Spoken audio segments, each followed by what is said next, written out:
मैं इंस्पेक्टर बलबीर सोलंकी आप सबका स्वागत करता हूं। जो काम अच्छे मकसद के लिए किए जाते हैं उन्हें पहचान मिले ना मिले, लेकिन उन्हें करने वालों की कद्र और कद हमेशा ऊंचा होता है। बदलने की फितरत तो झूठ और मक्कारी की होती है, सच्चाई और ईमानदारी तो हर दौर में एक जैसी होती है। क्राइम पेट्रोल 10 तक फिर से लाने का मकसद अब भी वही है।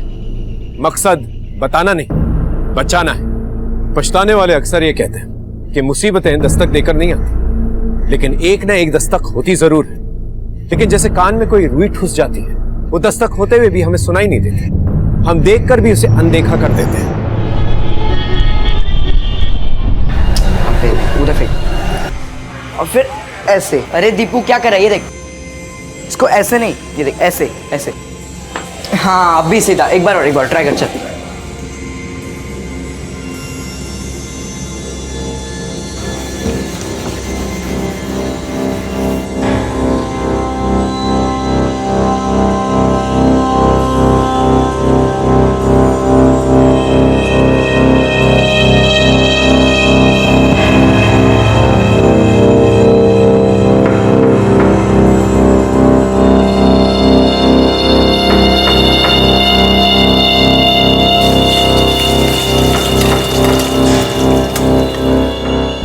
रिश्तों में भरोसा और मोबाइल में नेटवर्क ना हो तो लोग गेम खेलने लगते हैं। रिश्तों में भरोसे का रिचार्ज ना हो तो मोबाइल के बैलेंस की तरह आप खत्म।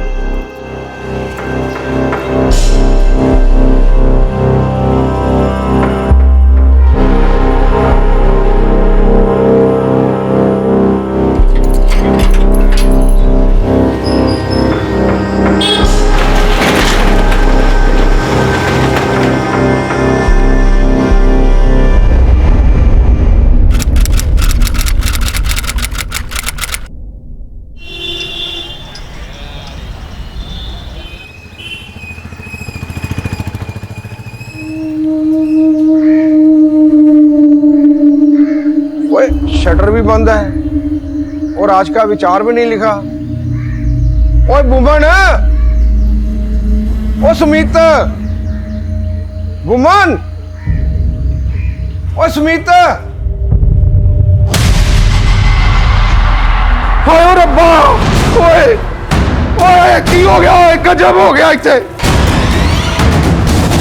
17 जुलाई 2018 सभी न्यूज चैनल्स पे ब्रेकिंग न्यूज का एक विस्फोट हुआ। सास बहू देखने वाली एक आम महिला से लेकर देश का हर एक वर्ग न्यूज चैनल देख रहा था, जहां पर एक बहुत ही भयानक और डरावना मंजर दिखाया जा रहा था। और अब पूरा देश ये जानने के लिए उत्सुक है कि इस घर में क्या हुआ था और कैसे हुआ था।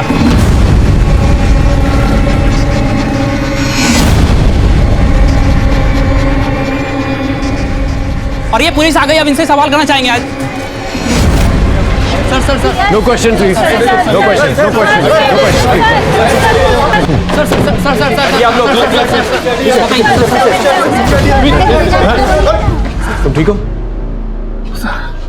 सर ऊपर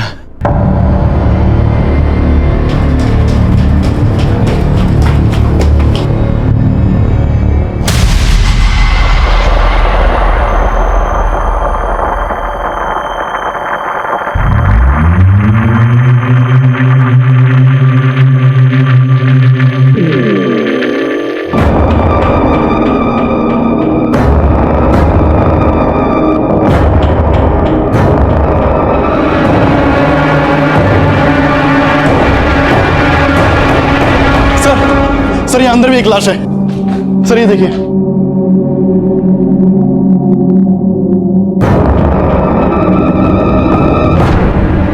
सर पड़ोसी ने बताया कि इस परिवार में कुल 11 मेंबर्स थे। बाहर 10 लाशें और यहाँ अंदर 11, मतलब पूरा का पूरा परिवार खत्म हो गया।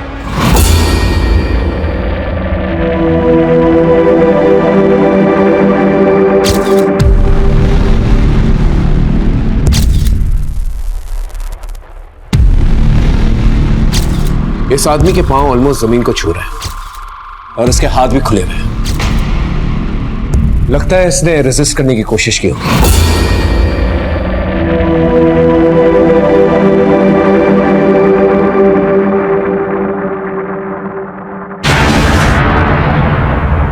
और बाकी के लोग बचने की कोशिश नहीं कर पाए। सर ये देखिए, इन सभी के हाथ बंधे हुए हैं सिवाय इन दोनों के। सर देखकर तो यही लगता है कि ये सुसाइड है। मैम ये लोग आत्महत्या तो कर ही नहीं सकते। साहब जी सुबह जब मैं ऊपर गया था तो दरवाजा खुला पड़ा था। ओ सुमित! लेकिन सर घर में कहीं भी फोर्स एंट्री का कोई निशान नहीं है। आई एम श्योर किसी जान पहचान वाले के लिए दरवाजा खोला गया होगा। सर हमने तो यहाँ पे किसी को आते जाते नहीं देखा, और सर घर से तो किसी तरह का कोई शोर भी नहीं सुनाई दिया। इसे फॉरेंसिक जांच के लिए भेजते हैं। ठीक है सर। दुबे सर अंदर एक कमरे में 9 मोबाइल फोन एक साथ मिले हैं। सर ये देखिए, सर सारे फोन स्विच ऑफ हैं। ये इन 11 मेंबर्स के ही हो, लेकिन एक बात समझ में नहीं आ रही, ये सारे के सारे उस कमरे में मारे गए और उनके फोन यहाँ हैं। सर घर में चोरी लूटपाट ऐसा कुछ दिख नहीं रहा है, क्योंकि बॉडीज में भी ज्वेलरी एज इट इज थी। एक काम करो, बॉडीज का पंचनामा करवा और उसे पोस्टमार्टम के लिए भेजो, और ये सारे के सारे फोन्स जो है ना टेक्निकल डिपार्टमेंट में भेजो, शायद हमें कोई क्लू मिल जाए। सर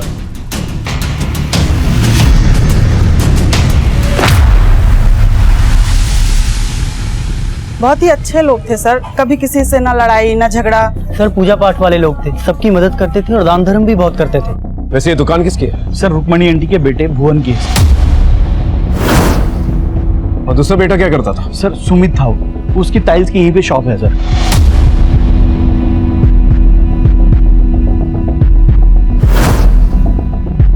सर दोनों भाइयों में इतना प्यार था, दोनों मतलब एकदम मिलनसार।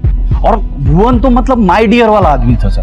बात बात में हंसना, ताली मारना, जोक मारना उसकी आदत थी सर। अरे नरेश भाई, लगता है दिमाग चोरी हो गया। अरे किक मारने से पहले पेट्रोल तो ऑन कर लो अपना। रिजर्व में है फिर भी ना स्टार्ट हो रही है। फिर तो दिमाग नहीं पेट्रोल ही चोरी हुआ है। जाके भराओ।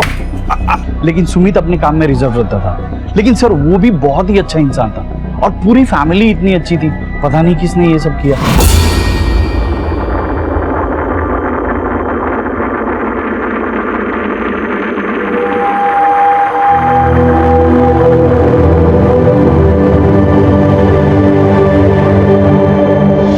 इन्होंने कल रात एक लड़के को इस घर में जाते देखा था। हाँ सर, कल रात मैंने एक लड़के को अंदर जाते हुए देखा था,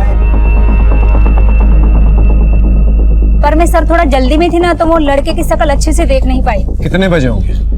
और यही कुछ 9 सवा 9। इनके किसी रिश्तेदार से अनबन थी? सर जहाँ तक मुझे पता है सर, इनकी किसी से कोई अनबन नहीं थी। और सर 15 दिन पहले तक तो यहाँ पर चहल पहल थी। सर प्रिया की सगाई थी।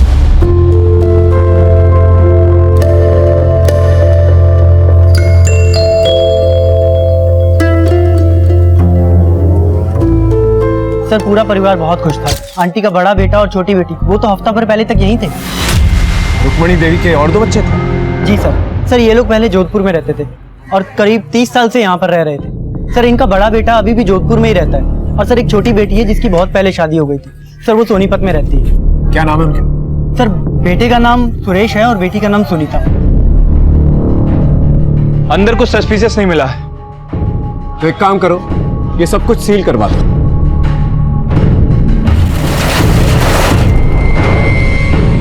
रुक्मणी देवी का एक बड़ा बेटा है और एक छोटी बेटी। उनके फोन नंबर निकालो और उनसे कहो कि मुझसे थाने में आकर मिलें।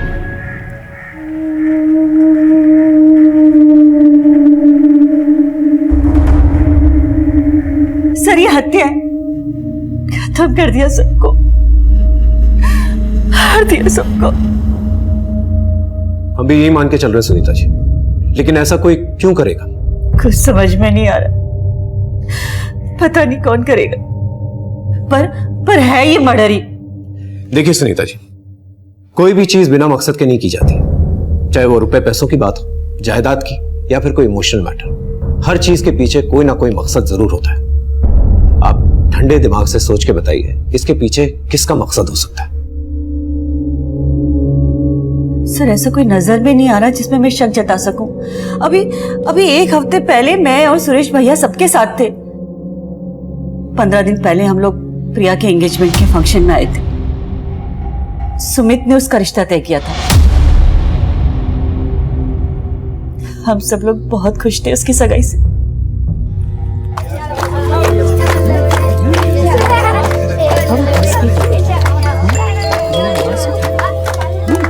हाँ भाई, दोनों माँ बेटी में क्या खुसुर फुसुर चल रही है? कुछ नहीं सुनेगा। सालों बाद खुशी आई है तो दिल में थोड़ी घबराहट सी हो रही है, कहीं कोई चूक ना हो जाए। जब तक बेटी विदा ना हो जाए ना, तब तक हर माँ के दिल में घबराहट होती है। अरे भैया, ये थाल में कबाब के साथ सफेद सा दही क्यों रख दिया? दीदी दही नहीं है, ये सॉस है, इसे डिप कहते हैं। हाँ हाँ पता है। सुनो, पहले लड़के वालों को देना। हाँ अरे स्टार्टर्स बहुत हो गए दीदी, इनसे पेट थोड़ी ना भरना है। सादिक, जी मैडम। सुनो, खाना जल्दी शुरू करवाओ, 10 बजे से पहले पार्टी खत्म करनी है, मालूम है ना? जी मैडम। चल जल्दी करो सादिक। हाँ सादिक? ये सादिक कौन है? सादिक सुमित की दुकान में काम करता है।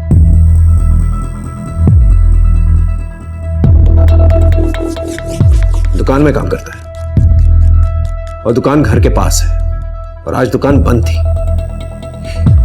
और इतने बड़े हादसे के बाद सभी लोग वहां मौजूद थे, लेकिन सादिक तो हमें नहीं दिखाई दिया। सुरेश जी, आप और आपकी बहन दोनों का यही कहना है कि घर में सब खुश थे, पड़ोसियों का भी यही कहना है, लेकिन हो सकता है किसी एक पड़ोसी के साथ किसी का कोई इशू। मालूम नहीं सर, अगर कुछ इश्यू होता तो लोग हमसे छुपाते थोड़ी ना। कहीं आप और आपकी बहन तो कुछ नहीं छुपा रहे हमसे? नहीं सर, पूरा परिवार खत्म हो गया, हम लोग भला क्यों कुछ छिपाएंगे आपसे?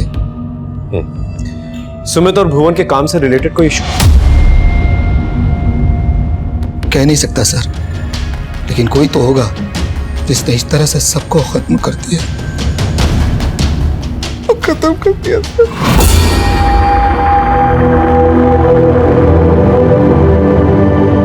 कोई तो था, ये सब बोल रहे थे, लेकिन ये कोई कौन था इसका जवाब किसी के पास नहीं था। 15 दिन पहले प्रिया की सगाई हुई थी, घर में सारे गहने जेवर मौजूद थे, एक सुई तक गायब नहीं हुई थी, और फिर घर के बाहर प्रिया द्वारा लिखा गया 16 जुलाई का विचार, ये भी हमारा ध्यान आकर्षित कर रहा था। रिश्तों में भरोसा और मोबाइल में नेटवर्क ना हो तो लोग गेम खेलने लगते हैं। रिश्तों में भरोसे का रिचार्ज ना हो तो मोबाइल के बैलेंस की तरह आप खत्म। आखिर में ऐसा क्यों लिखा था, आप खत्म? इसका राज जानना इसलिए भी बहुत जरूरी था क्योंकि वाकई में पूरा का पूरा परिवार जो है खत्म हो चुका था। या ये एक महज इत्तेफाक था कि किसी ने ये विचार कॉपी करके दीवार पर लिख दिया, या वाकई इस विचार के पीछे कोई सोची समझी साजिश थी? सर, जिस औरत ने उस रात लड़के को देखा था वो भगत ढाबे का डिलीवरी बॉय है, उसे बुला लिया। साहब, उन्होंने ऑर्डर किया था, वही डिलीवर करने गया था सर, और फिर मैं चला गया था साहब। और तेरा वो फूड पार्सल खा के 11 लोग ऊपर चले गए। क्या खिलाया था उन्होंने? साहब, उन्होंने जो ऑर्डर किया था सर, मैंने वही दिया था। क्या ऑर्डर किया था? रोटी सब, रोटी 22 रोटी।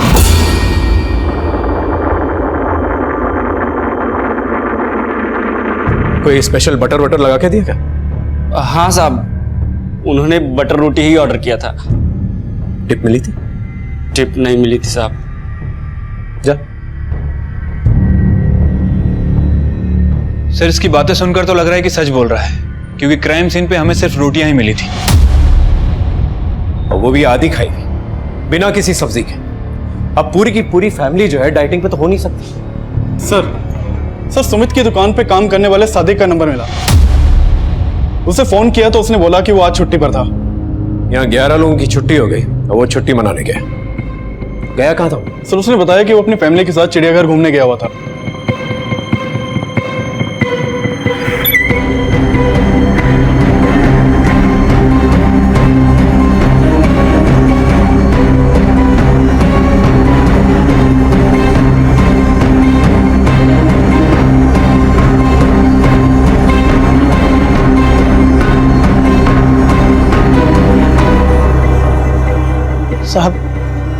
साहब, सच में मुझे नहीं पता था कि वहां पे इतना बड़ा कांड हो गया है।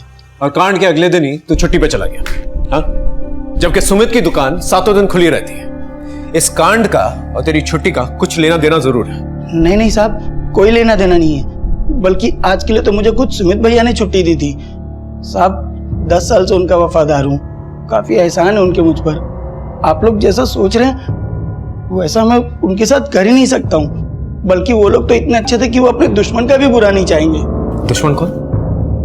मेरा मतलब कि वो लोग इतने अच्छे थे कि उनका कोई दुश्मनी क्यों होगा। साहब हम लोग तो उन्हें दुआ ही देते थे, पर अब ऐसे लगता है कि जैसे अनाथ हो गया। तो तुझे क्या लगता है, तुझे किसने अनाथ किया होगा?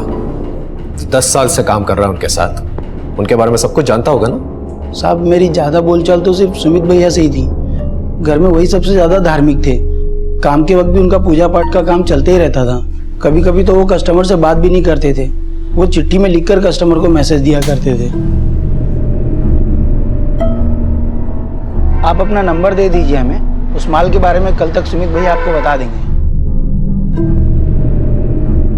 तुम्हारे बॉस सुमित का किसी कस्टमर से झगड़ा, अनबन ऐसा कुछ हुआ? अनबन? नहीं साहब, ऐसा तो कभी कुछ झगड़ा वगड़ा नहीं हुआ, लेकिन साहब एक बार।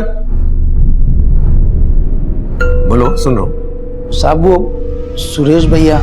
अंकल, मैं तेरे जैसा बेवकूफ नहीं हूं, समझा? क्या चल रहा है सब? क्या बंद करूं? पापा के जीते जी तो आपने कभी उनकी परवाह नहीं की, मरते दम तक वो आपको बुला रहे थे यहां, लेकिन अब क्या? नहीं बोल बोल बोल, क्या? बस कर सुरेश, चिल्ला चिल्ला के इस घर की शांति भंग मत कर। हाँ मेरी बात सुनो। बस। लेकिन साहब मुझे ये नहीं पता कि सुरेश भैया सुमित भैया से किस बात पर झगड़ा कर रहे थे।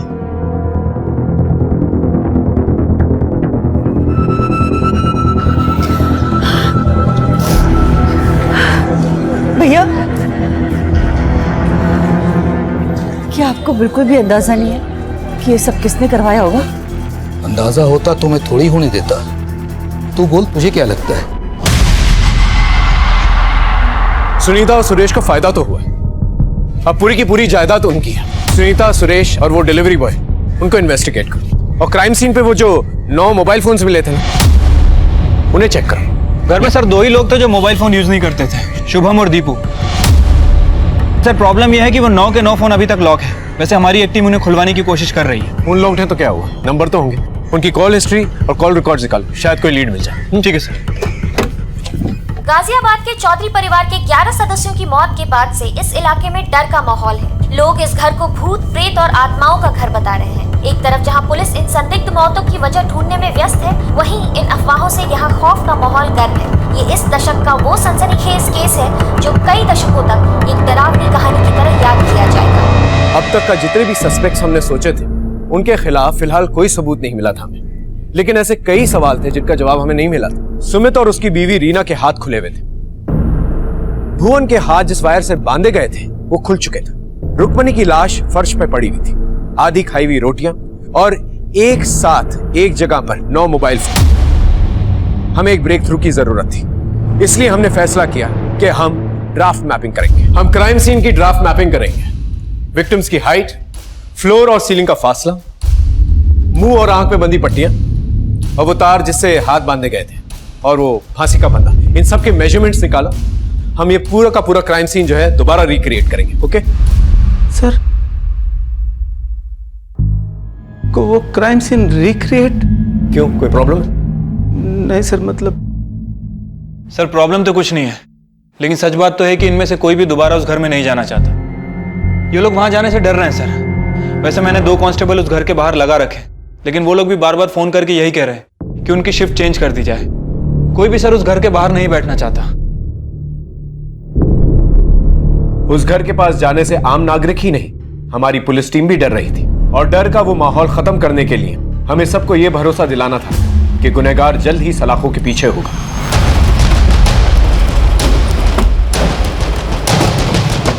ड्राफ्ट मैपिंग के जरिए हम क्राइम सीन को क्रिमिनल के नजरिए से देखने की कोशिश करते हैं और क्राइम को उस तरह से रिक्रिएट करते हैं जिस तरह से उसको अंजाम तक पहुंचाया गया। ऐसा करके हम ये जानने की कोशिश कर रहे हैं कि उन 11 लोगों को किस तरह से मारा गया होगा और उनको मारने वाले उस घर में आए तो कहां से आए होंगे।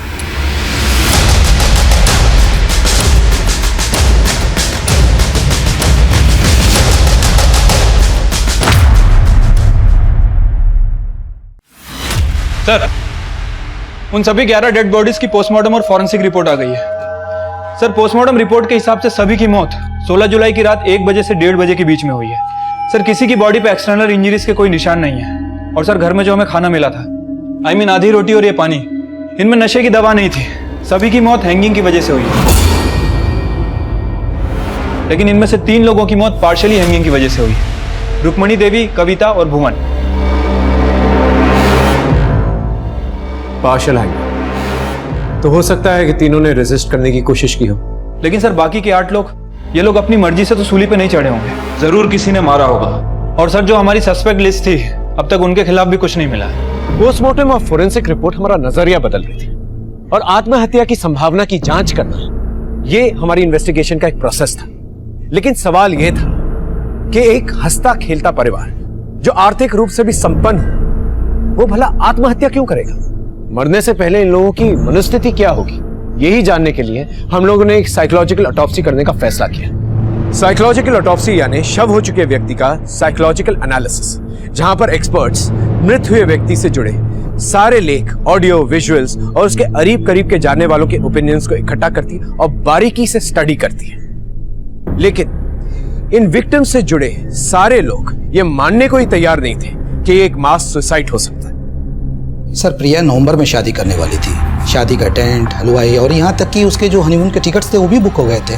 सब कुछ उसी की मर्जी से हो रहा था सर, फिर वो आत्महत्या क्यों करेगी? सर उस दिन मैं और बबीता भाभी एक साथ इस्त्री वाले को कपड़ा दे रहे थे। भैया कल बच्चों को स्कूल में जाना है, इसलिए शाम तक कपड़े आ जाने चाहिए। ये लो, बार बार कहना ना पड़े। सर अब आप ही बताइए कि जो एक दिन आगे का प्लान कर रहा है वो भला सुसाइड कैसे कर सकता है? पुलिस वाले आत्महत्या कहकर अपना पल्ला झाड़ रहे हैं। हम सीबीआई जांच की मांग करते हैं।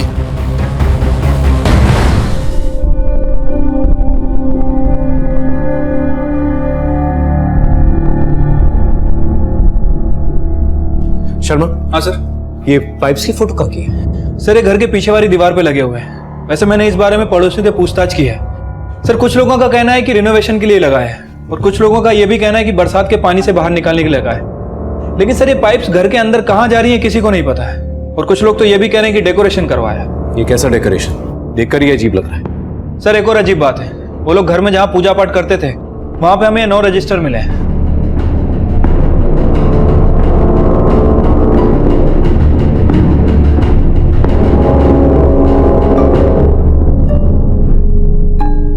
घर में 11 मौतें हैं और घर की बैक वॉल में 11 पाइप्स। शर्मा जरा पता लगाना ये पाइप्स किस मिस्त्री ने लगा है, फिर शायद हमें पता चल जाएगा कि पाइप्स लगाने का मकसद क्या है। ठीक है सर। सुन, उन पाइप्स को कैप्चर करके मुझे फ्रेम में इंक्लूड कर, ठीक है? तो जैसा कि आप देख सकते हैं इन 11 पाइप्स को, हम चौधरी परिवार के घर के पीछे खड़े हैं और इस राज को खोलने वाले हम पहले मीडिया चैनल हैं। चौधरी परिवार के घर पे लगे इन 11 पाइप्स ने इस केस को और भी सनसनीखेज बना दिया है। आखिर इन 11 पाइप्स के यहाँ लगे होने का राज क्या है? क्या ये राज चौधरी परिवार की सामूहिक मौत से जुड़ा है? 11 लोग एक साथ आत्महत्या करें, ऐसा तो हो ही नहीं सकता है। ये मर्डर है, मर्डर। आइए सर, ये कुंवर लाल है, इन्होंने उस घर में 11 पाइप लगाए थे। ये 11 पाइप सुनने लगे थे? हाँ साहब, मुझसे 11 पाइप लगाने के लिए कहा गया था तो मैंने 11 पाइप लगा दिए थे। किसने कहा था लगाने के लिए? सुमित भाई ने कहा था जी। सुमित जी? ये सुमित? हाँ साहब, इन्होंने ही कहा था। मैं तो खुद हैरान हूं कि इन्होंने 11 ही पाइप क्यों लगवाए थे। वेंटिलेशन के लिए पाइप? अरे भाई, इससे अच्छा खिड़की लगवा लें। पाइप लगाने से क्या होगा? तेरी अकल नहीं चाहिए, समझा? जितना बोला उतना कर। साहब फिर मैं क्या करता? जैसा इन्होंने बोला मैंने वैसा कर दिया। ठीक है, तुम जा सकते हो।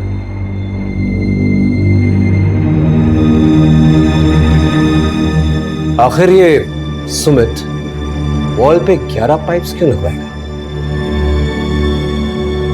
पाइप्स का पूजा रूम में जो रजिस्टर मिले थे वो कहाँ है? सर इन रजिस्टर को पढ़ने के बाद सुमित की मानसिक स्थिति के बारे में बहुत कुछ पता चलता है। ये रजिस्टर वो रोज ही लिखा करता था। हाँ सर, ये देखिए सर, उसने एक अजीब बात लिखी है। मैं गूंगा हूं बाबा, मेरी आवाज बन जाओ। सादिक ने कहा था कि सुमित अक्सर जो है मौन व्रत रखा करता और कस्टमर से बात करने के लिए चिट पे लिख के बातें करता था। लेकिन उसने कभी इस बात का जिक्र नहीं किया कि वो गूंगा था। बस में बाबा का मेंशन है। ये बाबा कौन है? सर मुझे लगता है कि सुमित किसी तांत्रिक वांत्रिक के चक्कर में था। हो सकता है कि जिस बाबा का जिक्र इस रजिस्टर में है वो कोई तांत्रिक बाबा हो। और सर ये देखिए, आगे वो ये भी लिखता है कि शुक्रिया बाबा, आज से आप मेरी आवाज हैं, अब मैं गूंगा नहीं हूं। कमाल है, पहले लिखता है कि वो गूंगा था, अब लिखता है वो गूंगा नहीं है। एक काम करो, उसकी बहन सुनीता को बुला के लेके आओ, वही बता पाएगी कि वो गूंगा था या नहीं। ठीक है सर। हाँ सर, काफी समय पहले सुमित की आवाज चली गई थी, तब वो बिल्कुल भी नहीं बोल पाता था। पर ऐसा क्या हुआ था कि उसकी आवाज चली गई थी? काफी टाइम पहले दुकान में आग लग गई थी। सुमित तो कैसे भी करके बच गया, पर उस हादसे से उसकी आवाज चली गई थी। अगर उसकी आवाज चली गई थी तो वापस कैसे आई?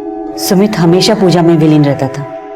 एक बार घर में पूजा चल रही थी, तभी और मुकुट बंसी वाले की जय।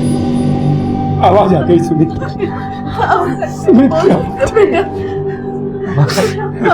माँ, ये सब बाबा का चमत्कार है। बाबा? किस बाबा की चमत्कार की बात कर रहा था? सर शायद वो ऊपर वाले के चमत्कार की बात कर रहा होगा। नहीं, सुमित बार बार अपने रजिस्टर में किसी बाबा का शुक्रिया अदा कर रहा है। रजिस्टर? हाँ। कैसा रजिस्टर? सुमित के घर से कुछ रजिस्टर मिले। हो सकता है कि सुमित किसी तांत्रिक बाबा से मिलता जुलता हो। लेकिन वो बाबा है कौन, और उसने हमारे परिवार वालों को क्यों मारा? हमें लगा था शायद इस बाबा के बारे में आप जानती होंगी, लेकिन वाकई में आप कुछ नहीं जानते, या फिर आप हमसे कुछ छुपा रही हैं। सर सुमित ने अपने रजिस्टर में जिस बाबा का जिक्र किया था, मैंने उसके बारे में मोहल्ले में पूछताछ की, लेकिन सर किसी के बारे में कुछ पता नहीं चला है।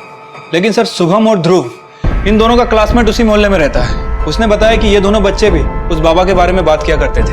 अंकल, शुभम और दीपू भी बहुत पूजा करते थे। हर संडे सुबह सुबह वो सूर्य को जल देते थे और शाम को 6:30 बजे खेल छोड़कर चले जाते थे। और अंकल, एक दिन तो मैंने उन्हें रुकने के लिए भी कहा, लेकिन शुभम बोला नहीं, बाबा आने वाले हैं। इसका मतलब इनके घर में कोई तांत्रिक बाबा का आना जाना था। शायद उस दिन भी कोई बाबा आया। सर उस घर में जो 9 लॉक्ड मोबाइल फोन मिले थे, हमने उन सबको खुलवाया। उनमें से सुमित के फोन में कुछ अजीब सी चीजें मिली हैं।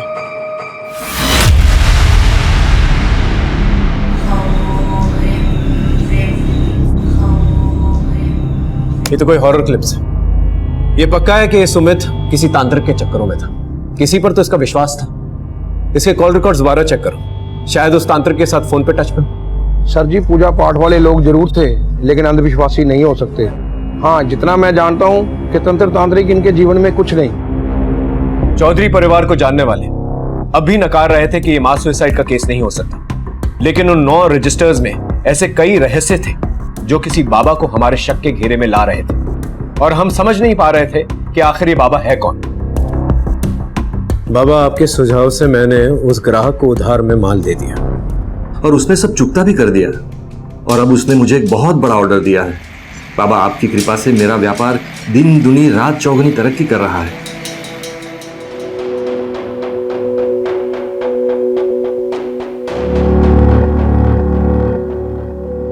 शर्मा, जरा सादिक से दोबारा पूछ रहा हूं कि सुमित ने किसी एक कस्टमर को कोई उधार में सामान दिया था जिसकी वजह से अचानक से बिजनेस में तरक्की होने लगी। हाँ साहब, सुमित भैया का एक क्लाइंट मिला था, हसमुख भाई। वो हमेशा सुमित भैया से उधारी पे माल मांगता था और पैसा भी बहुत लटकाता था। वो हसमुख भाई फिर से माल उधारी पे मांग रहे हैं। अच्छा, एक काम कर, भिजवा दे।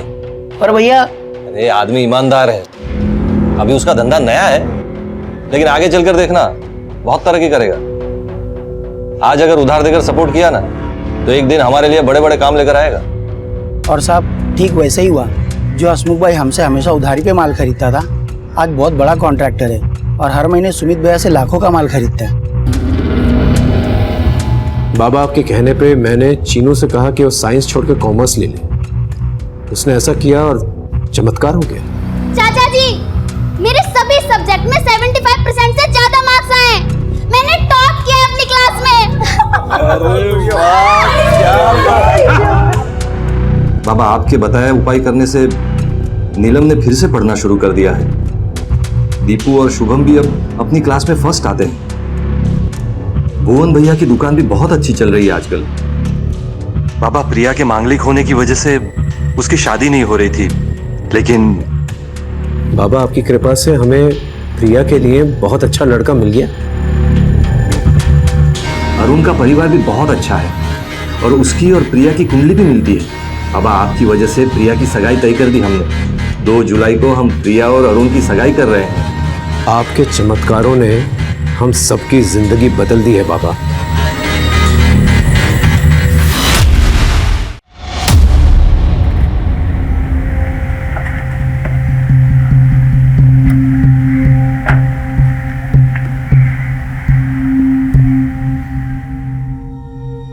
सर, हमारा रिश्ता तो हमारे घर वालों ने ही तय किया था। और तुम इस रिश्ते से खुश थे? हाँ सर, और प्रिया भी इस रिश्ते से बहुत खुश थी सर। हेलो, क्या सिर्फ लहंगे का ही फोटो भेजा? मुझे तो लगा था तुम एकदम तैयार होकर दुल्हन की तरह फिर अपना फोटो भेजोगी। वो शादी वाला जोड़ा ना शादी के दिन तक कोरा रखते हैं, इसीलिए नहीं पहना। तो सगाई के बाद तुम कॉन्स्टेंटली टच में थे प्रिया के? सगाई के बाद प्रिया से मेरी सिर्फ 3 ही बार बात हो पाई, और हर बार सर हम इंट्रोडक्शन से आगे बढ़े ही नहीं। ठीक है, तुम जा सकते हो। इसके कॉल रिकॉर्ड चेक करवा, पता चल जाएगा प्रिया से इसने 3 बार बात की है, कुछ छुपा रहा है। बाबा कहते हैं हम अकेले नहीं रहते। हमारे साथ दुज्जन सिंह, दयानंद और यमुना देवी भी तो रहते हैं। इसका क्या मतलब? और कौन लोग हैं ये जो उनके साथ रहते हैं? कैसे रहते हैं? हमें एक पूजा करनी होगी, वट पूजा। उस पूजा में हमें उनको धन्यवाद अर्पित करना होगा, जिनकी वजह से हम दिन दुनी रात चौगुनी तरक्की कर रहे हैं। और पूजा संपन्न होते ही वो आएंगे हमें आखिरी आशीर्वाद देने। लेकिन इस पूजा के बारे में किसी को कुछ भी खबर नहीं होनी चाहिए। इसका मतलब सुमित के साथ साथ पूरा परिवार जो है वट पूजा कर रहा है। ये वट पूजा होती क्या है? और ये दुज्जन सिंह, यमुना देवी और दयानंद, ये कौन थे? दुज्जन सिंह, यमुना देवी और दयानंद? यही नाम लिखे सुमित के रजिस्टर। क्या आप जानती हैं? सर, दुज्जन सिंह तो कविता दीदी के हस्बैंड थे, और यमुना देवी और दयानंद सुमित के सास ससुर। लेकिन आप इनके बारे में क्यों पूछ रहे हैं? ये लोग तो कई साल पहले गुजर चुके हैं। क्या ये सब मर चुके? जी। उसके रजिस्टर में क्लियरली लिखा है कि सगाई के बाद वो अगले दिन ही पूजा करने वाले थे। आपको इन बातों का कभी कोई अंदाजा नहीं हुआ? सादिक, सुनो, जल्दी से खाना शुरू करवाओ। पता है ना 10 बजे से पहले पार्टी खत्म करनी है। हाँ चलो जाओ, जल्दी करो सादिक। हाँ अरे भाई, इतनी जल्दी पार्टी क्यों बंद कर रहे हो? अभी तो पूरी रात बची है। दीदी, दरअसल घर में पूजा रखी है सुबह, सुमित जी बहुत नाराज हो रहे थे। कह रहे थे आजकल एंगेजमेंट की तैयारियों की वजह से पूजा पाठ में हम लोगों का ध्यान ही नहीं है, तो सुबह पूजा करेंगे।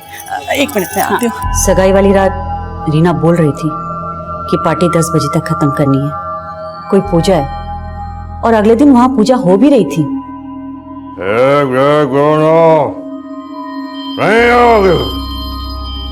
काम करो। मैंने माँ से पूछा भी था। हाँ बोल बेटा, क्या बात है? माँ, ये सुमित को क्या हो गया? वो ऐसा क्यों कर रहा है? कुछ नहीं बेटा, वो ठीक है, बस थोड़ा सा दुखी था, इसलिए हम पूजा करवा रहे थे। 16 जुलाई को किसी वट पूजा का जिक्र और उसी रात को यह हादसा हुआ। आपको इस पूजा के बारे में कुछ पता? सब पूजा तो पूजा होती है, इन सब से उनकी मौत का क्या वास्ता है?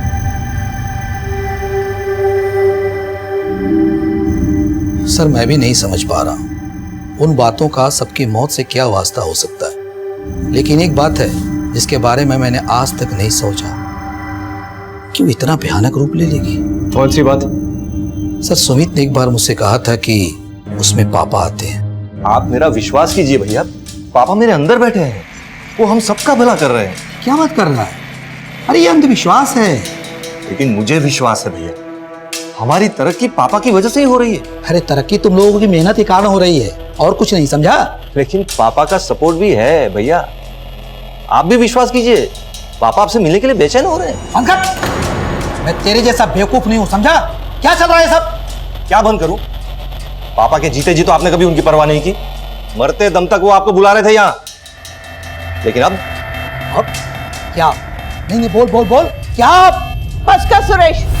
मैं तब भी उसे समझाया था कि अंधविश्वास से दूर रहा कर, और उस दिन से वो मुझसे कटने लगा था सर।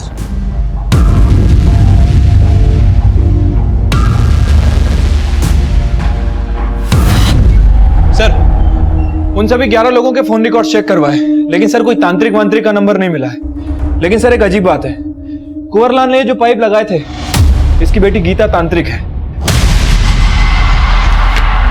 तो कुंवरलाल की बेटी तांत्रिक है?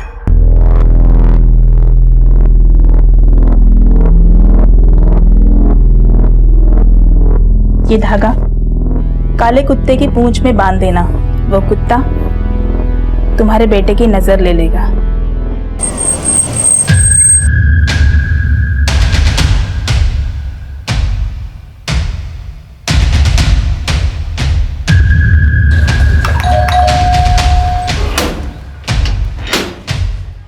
गीता कहाँ है? सर, मैं तांत्रिक जरूर हूँ, लेकिन सुमित या उसके पूरे परिवार वालों को मैं टोना टोटका नहीं बताया करती थी। साहब, मेरी बेटी ने 11 पाइप लगवाने के लिए नहीं कहा था, वो तो सुमित भाई ने खुद लगवाए थे। सुमित अक्सर तुम्हें फोन किया करता था, उसके रजिस्टर में क्या लिखा है ये तो तुम्हें पता ही होगा। कौन सा रजिस्टर? वही रजिस्टर जिसमें वो किसी बाबा का जिक्र कर रहा है। साहब, नहीं गीता का बाबा हूँ, लेकिन मैं तो कारीगर हूँ। सर, सुमित रजिस्टर में जरूर अपने बाबा यानी कि अपने फादर की बातें कर रहा होगा। कुछ साल पहले सुमित ने उनसे जुड़ी एक बात मुझे बताई थी। गीता माँ, मेरे बाबा गोपाल चौधरी मेरे अंदर रहते हैं, वो जैसा बोलते हैं मैं वैसा करता हूँ। ये क्या बोल रहे हो? ऐसा कुछ नहीं होता। ऐसा कैसा कुछ नहीं होता? हो रहा है मेरे साथ। बैठे बाबा अंदर। मैं तो ये सोचकर आया था मैं अपने बाबा को फिर से अपने सामने लाने का उपाय पूछूंगा, लेकिन तू तो अज्ञानी है, मेरा तेज भी ना देख पाई। सर, मैं खुद उसका पागलपन देख के डर गई थी, लेकिन एक बात पक्के से कह सकती हूँ कि सुमित उन रजिस्टर में जिस बाबा की बातें लिख रहा था वो उसके फादर गोपाल चौधरी ही है, जिनका कई साल पहले देहांत हो गया। सर, ये भी तो हो सकता है कि तांत्रिक गीता सच बोल रही हो। मतलब? सर, सुमित की आवाज वापस आती है उसके पिता के मरने के बाद, और वो अपनी डायरी में किसी बाबा को धन्यवाद देता है। सर, थोड़े समय के लिए मान लें कि ये बाबा और पिता एक ही हैं। सर, मुझे तुम्हारा कहने का ये मतलब है कि वो अपने मरे हुए पिता को धन्यवाद दे रहा डायरी में? हाँ सर, हो सकता है, क्योंकि सर सुमित के मोबाइल में हमें ऐसे वीडियोस मिले हैं जिसमें आत्माओं को अपने पास बुलाने की बातें कही गई हैं। सर, मुझे लगता है कि सुमित की मानसिक स्थिति ठीक नहीं थी, उसका अंधविश्वास ही पूरे परिवार को ले डूबा। लेकिन ये कैसे हो सकता है? किसी एक के कहे पे 2 विश्वास कर सकते हैं, 3 विश्वास कर सकते हैं, पूरे 10 के 10 लोग। ये रजिस्टर सुमित ने ही लिखे थे, ये जानने के लिए हमने एक हैंडराइटिंग एक्सपर्ट को बुलवाया और सुमित की दुकान से बिल बुक्स और लीगल डॉक्यूमेंट्स मंगवाए ताकि हम उस रजिस्टर से कंपेयर कर सकें, जिससे हमें पता चल गया कि वाकई में ये रजिस्टर सुमित ने ही लिखे थे। सुमित के रजिस्टर से यह पता चल चुका था कि उसकी मानसिक स्थिति ठीक नहीं थी, वो एक भ्रम और अंधविश्वास में जी रहा था। लेकिन सवाल यह था, उसका ये अंधविश्वास 11 लोगों की जान कैसे ले सकता था? सर, मैंने 16 जुलाई के सीसीटीवी फुटेज को चेक किया है। परिवार के अलग अलग सदस्यों का फुटेज अलग अलग कैमरों में कैप्चर हुआ है। ये तो वही स्टूल है ना जो लाश के पास बरामद हुआ।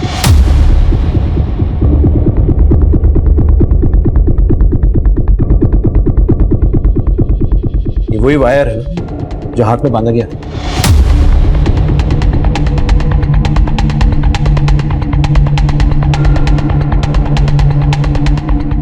ये कोई पूजा का सामान लेके जा रहा है ना। ये सारा सामान जो ये लोग अंदर लेके गए हैं वो आत्महत्या में इस्तेमाल हुआ है। इसका मतलब इन्हें पता था कि ये लोग क्या करने जा रहे हैं। तो सुमित की डायरी में भी ऐसे कुछ लिखा है। बाबा दुर्जन सिंह जी, दयानंद बाबा और यमुना देवी का धन्यवाद करने के लिए हमें एक पूजा करनी होगी। और ये पूजा प्रिया की सगाई के अगले दिन से सारे मेहमानों के चले जाने के बाद 10 जुलाई की रात से आरंभ होगी। इस वट पूजा में हमें वट वृक्ष की लताओं की तरह लटकना है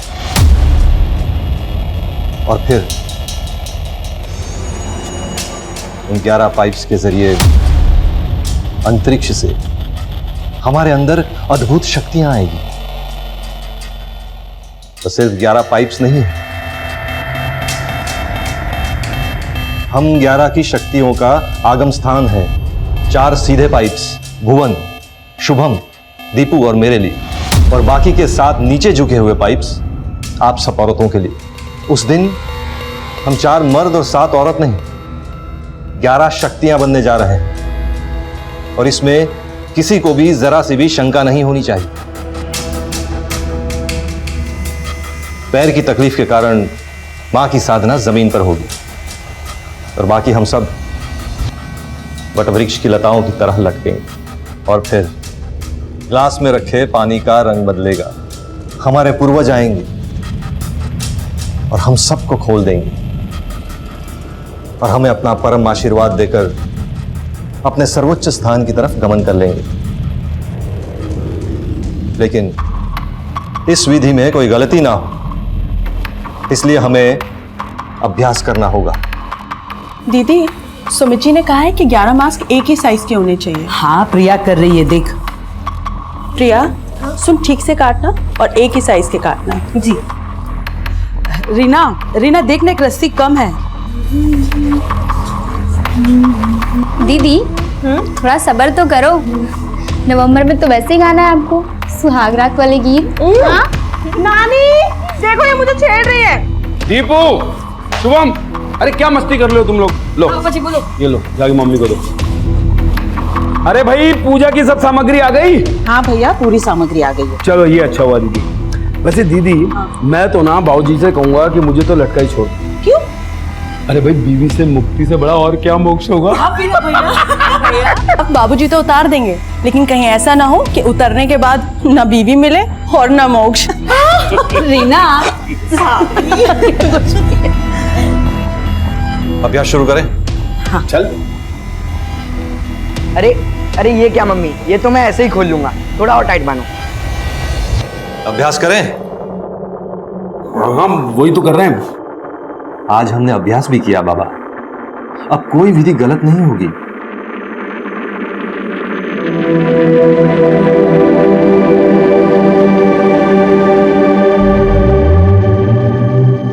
सोलह जुलाई को हम वो पूजा संपन्न कर लेंगे। मतलब ये सब अपनी खुशी से, अपनी मर्जी से सूली पे चढ़ने को तैयार थे।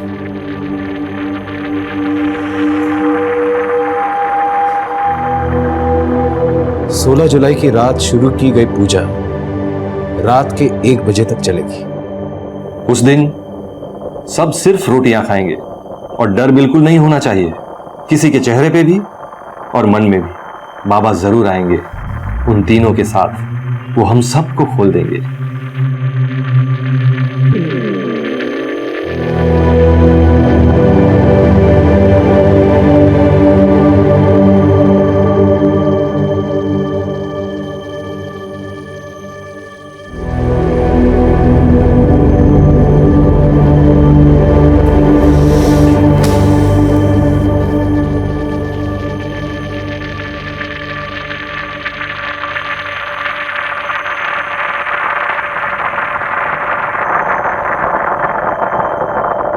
अरे दीपू, क्या कर रहा है? ये देख, इसको ऐसे नहीं, ये देख, ऐसे ऐसे। नवंबर में तो वैसे ही गाना है आपको, सुहाग रात वाले गीत। नानी, देखो ये मुझे छेड़ रही है। बाबूजी तो उतार देंगे, लेकिन कहीं ऐसा ना हो कि उतरने के बाद ना बीवी मिले और ना मोक्ष। रीना, इस वट पूजा में हमें वट वृक्ष की लताओं की तरह लटकना है। हमारे पूर्वज आएंगे और हम सबको खोल देंगे, और हमें अपना परम आशीर्वाद देकर अपने सर्वोच्च स्थान की तरफ गमन कर लेंगे, और फिर ग्लास में रखे पानी का रंग बदलेगा।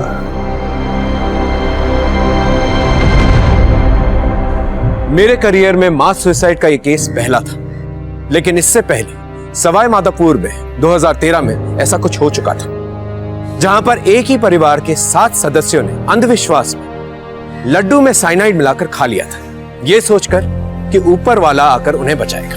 और यही नहीं, उन्होंने ये पागलपन वीडियो पे रिकॉर्ड भी किया, ये सोच के कि ऊपर वाला उस वीडियो में कैप्चर हो जाए। सुमित ने भी ऐसे कई भ्रम अपने घर वालों को दिए थे, और क्योंकि उसके घर वाले ये मान चुके थे कि सुमित में बैठे बाबा सबका भला कर रहे हैं, इसलिए बिना सोचे समझे सबने मिलकर मौत को गले लगा लिया। अगर भरोसे से भरोसेमंद इंसान भी आपको कहे कि आप अपना दिमाग साइड में रखकर उसकी कही कोई भी बात को पत्थर की लकीर मान लें, तो समझ लीजिए कि यह दस्तक है उस तबाही का जिसमें पूरा चौधरी परिवार खत्म हो गया। लेकिन सवाल यह है, क्या इस अंजाम को रोका जा सकता था? सुमित के भाई सुरेश ने अगर आवाज उठाई होती तो शायद उनका परिवार आज जिंदा होता। सुमित की बहन सुनीता भी उस दस्तक में डूबी इस तबाही को ठीक से महसूस नहीं कर पाई, और साथ ही साथ चौधरी परिवार के सारे पड़ोसी इस दस्तक को ठीक से भांप नहीं पाए। और इसके साथ मैं इंस्पेक्टर बलबीर सोलंकी आपसे विदा लेता हूं। फिर मिलेंगे एक नए एपिसोड के साथ। तब तक देखते रहिए क्राइम पेट्रोल दस्तक। मकसद बताना नहीं, बचाना है।